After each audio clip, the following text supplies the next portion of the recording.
1989. The Berlin Wall came down. Watching soccer. 2 near-death experiences. One when I was about 8 and I was riding my bike and I went down a very steep hill and crashed into a brick mailbox and flew over the handlebars and fortunately landed in some bushes. Also, I almost broke my neck skiing, trying to impress some people. Seeing my sister get married. Beethoven Violin Concerto. Mitsuko Uchida. Laughter. The cheap music that they play on call waiting.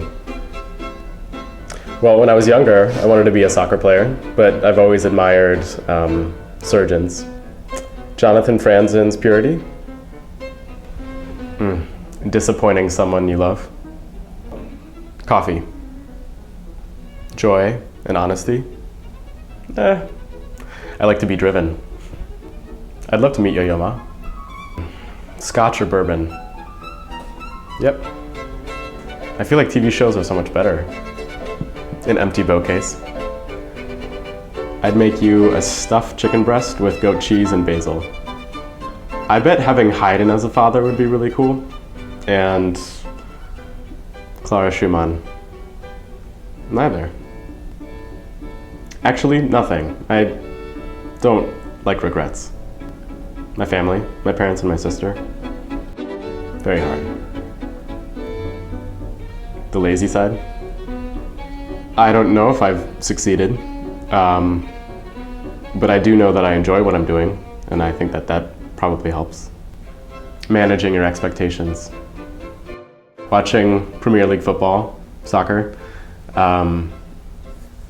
eating a really nice meal, going out to really nice restaurants, spending time with friends, family.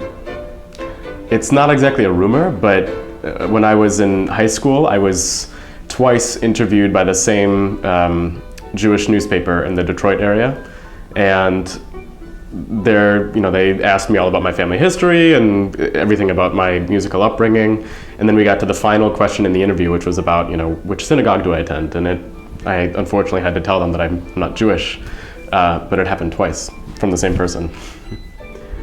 Probably my first day at Curtis. Burritos for sure. A nice juicy barbacoa burrito from Chipotle. Tchaikovsky Violin Concerto. Performing with my sister is always a great joy. She's a wonderful violist. My very dear friend and musical partner, pianist Ye-Kwan Sun-woo. My past teachers, Christian Tetzlaff, Ida Kavafian, Pam Frank. Not anymore. I think it'll be a very bright one. From my perspective, I see a lot of really interesting things happening with especially contemporary composers and performers who are interested in not just strictly classical performance, but also have jazz influences or combine with improvisation or DJs or clubs or whatever. Classical music is being used as the template and the arena where every musical art form can be perfected and refined.